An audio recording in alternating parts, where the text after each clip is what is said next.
What's the word, y'all? It's crazy to think that it's been nearly 7 whole years since I started One Piece back in 2018. I was in 5th grade, I was 11, I was probably learning about where babies come from. I still believed in Santa Claus, the Easter Bunny, probably the Queen of England. You know, I had just finished Fairy Tail and Naruto at the time, so I was relatively new to anime, and I thought back then, you know, the more episodes an anime has, the better an anime it is. So I started watching One Piece. But looking back, me as an 11-year-old kid watching a deep lore political backstory like One Piece, I was probably getting everything wrong. I mean, my grandma always told me I was not like other kids. You know, back then, I got almost groomed in Minecraft. Now that I'm older, wiser, stronger, caught up to One Piece, I did some reflecting. I had some really dumb theories back then when I was 11. But luckily, a lot of you guys did as well. So today, we're gonna be talking about my top 5 worst early One Piece misconceptions. Subscribe, like, support small creators like me, and fuck that. I think let's start with the most heartbreaking misconception that I had during the show. Number 5, Smoker and Tashigi being important characters.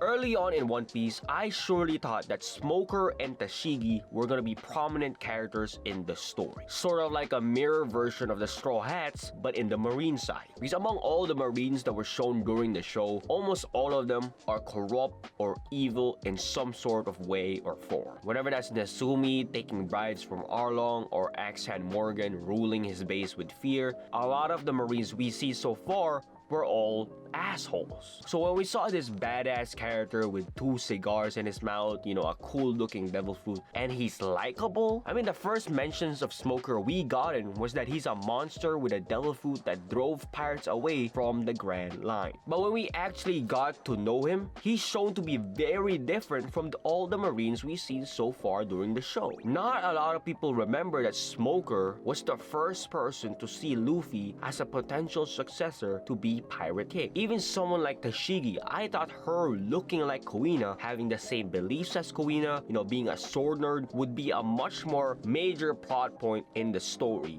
than just like, oh, she looks alike. Her and Zoro's relationship feel like, you know, a major plot point that Oda was gonna set up with that's just forgotten and lost in time. And nothing explains that better than Smoker's dilemma in Alabasta. If you look back, Smoker has so much potential to actually change the entire Marine system from within. Smoker's dilemma throughout the show was that he thought all pirates were all evil criminal and that the Marines and the world government existed to serve and protect. Then comes Luffy. He saw Luffy not just as a pirate, but he saw him as a potential successor to be Pirate King. That's why he chased after Luffy all the way to the Grand Line. This was all building up for his character arc in Alabasta. His main conflict in Alabasta was that Crocodile, one of the 7 warlords of the sea, someone who's supposed to be an ally to the world government and the Marines, turned out to be the leader of Baroque works and manipulating an entire country to go to war. And I thought back then that sealed the deal for his character arc. Smoker sees someone who's with the Marines manipulating an entire country to go to war,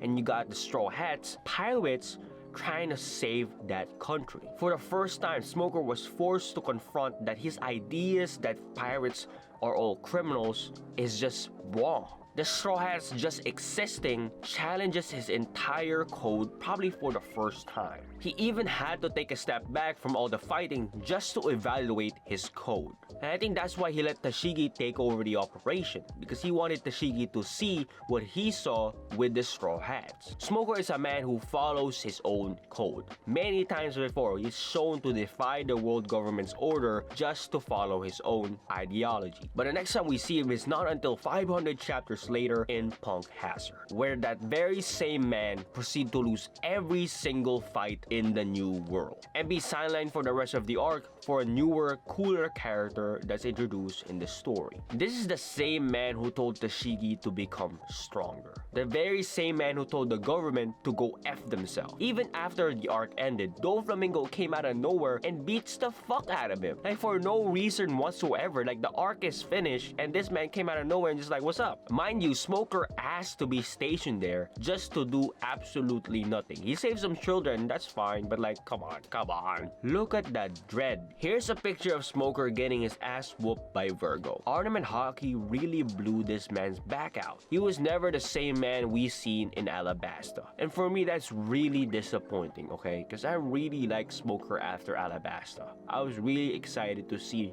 more of him. But even if he does something, I think my expectations back then when I was 11 was that Smoker was gonna change the entire marine system from the inside. I think that's completely gone from Smoker because it seems like Oda switched Smoker's roles a bit with Kobe. Now Kobe is the one who's been getting major developments with Sword, enough for him to have an entire arc centered around him 2 different times. Again, I love Smoker. Hopefully that's not the last time we see him. By far the biggest misconception throughout the show was that people thought Vivi was gonna join the Straw Hats after Alabasta. I'm sure a lot of fans grew to love Vivi and her relationship with the crew throughout the Alabasta saga. I mean, we spent almost 3.5 arcs with her during her time with the Straw Hats. She was in Whiskey Peak, Little Garden, Drum Island, and finally Alabasta. And I know the whole point of Vivi traveling with the Straw Hats was for her to return to her homeland, to stop Crocodile and restore peace to Alabasta. And with her goal set in mind to save her country, I thought her goal didn't necessarily need her to stay. And there's 3 things that made me believe that Vivi was gonna join the crew.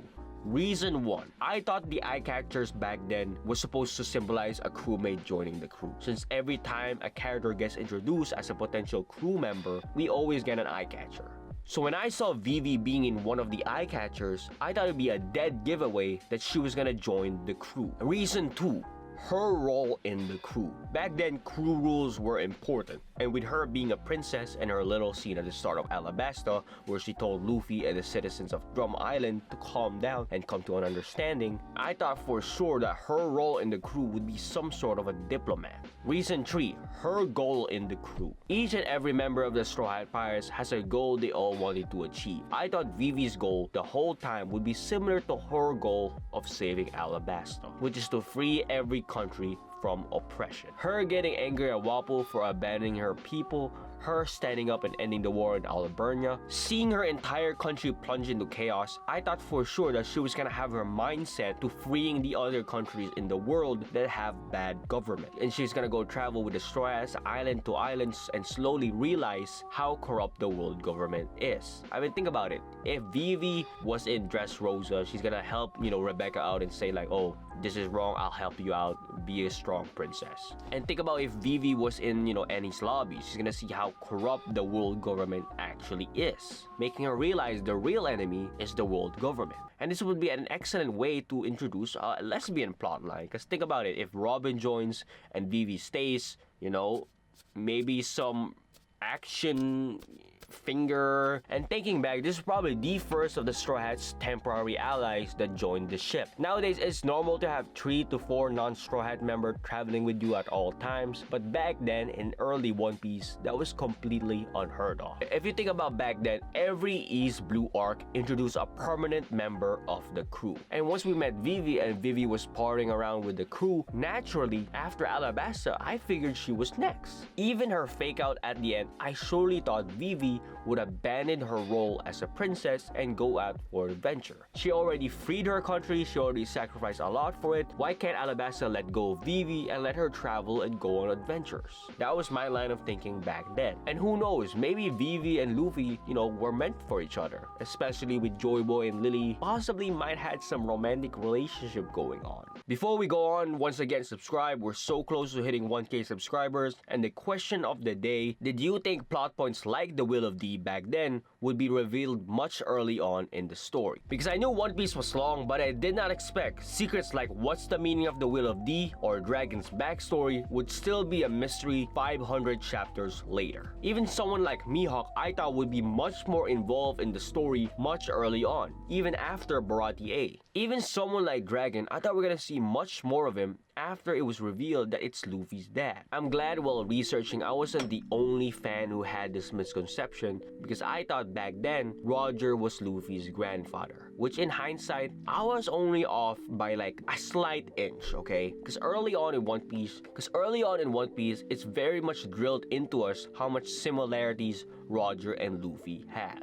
to their dreams and even their personality being the same. So with all these things they have in common, I really thought I hit the target on this one, that Roger and Luffy have some sort of family connection going on, and that's why they're so similar. And I thought for sure that my theory was correct when Dr. Correa revealed that Roger's full name is Gold D. Roger, and he has a D mini initial. And I thought, I have a middle initial, so does my dad, so does my mom. That makes us family. And Luffy and Roger have the same middle initial. They're both D's. And back then, I thought every shonen protagonist gotta have some super powered family of some sort. And again, we didn't know about Garp or Dragon at the time. And the only thing that's going through my mind is boobies and Roger and, Luffy being the family. It was entirely possible until it's not. Thanks, Oda. Speaking about things falling apart, let's talk about the Going Merry, okay? The weird attachment I had to a ship that can't even sail anymore needs to be studied. Because I was downright convinced that the Strawhat pirates were going to keep the Going Merry. I surely thought the whole Enies Lobby Water 7 saga with Usopp and Robin was for us to see that trusting your friends matters. So when I saw the Going Merry rush to their aid in Enies Lobby, I was hyped.